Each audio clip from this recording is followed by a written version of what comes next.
भगवान गौतम बुद्ध और एक छोटी सी गिलहरी की इस स्टोरी के बाद आपको बहुत कुछ सीखने को मिलेगा। भगवान बुद्ध आत्मज्ञान की खोज में तपस्या कर रहे थे। उनके मन में विभिन्न प्रकार के प्रश्न उमड़ रहे थे।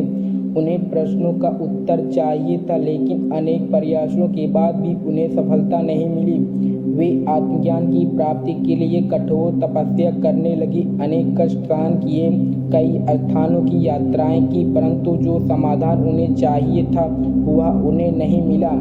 एक दिन उनके मन में कुछ निराशा का संचार हुआ। सोचने लगे, धन, माया, मोह और संसार की समस्त वस्तुओं का भी त्याग कर दिया, फिर भी आत्मज्ञान की प्राप्ति नहीं हुई। क्या मैं कभी आत्मज्ञान प्राप्त कर सकूंगा?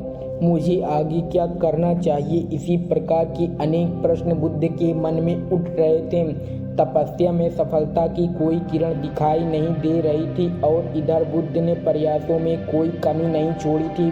वे उदास मन से इन्हीं प्रश्नों पर मंथन कर रहे थे। इसी दौरान उन्हें प्यास लगी। वे आसन से उठ जल पीने के लिए सरोवर के पास गए। वहां उन्होंने एक अद्भुत दृश्य देखा। एक गिलहरी मुंह में कोई फल लिए सरोवर के पास आई और फल उससे छूटकर सरोवर में गिर गया। गिलहरी ने देखा, फल पानी की गहराई में जा रहा है। गिलहरी ने पानी में छलांग लगा दी। उसने अपना शरीर पानी में भिगोया और बाहर आ गई। बाहर आकर उसने अपने शरीर पर लगा पानी झाड़ दिया और पुनः सरोवर में कूद गई। उसने यह क्रम जारी रखा। बुद्ध उसे देख रहे थे कि गिलहरी इस बात से अनजान थी। वह लगातार अपने काम में जुटी रही। बुद्ध सोचने लगे, ये कैसी गिलहरी है? सरोवर का जल यह कभी नहीं सुखा सकेगी। लेकिन इसने हिम्मत नहीं हारी। यह पूरी शक्ति लगाकर सरोवर को खाली करने में जुटी है।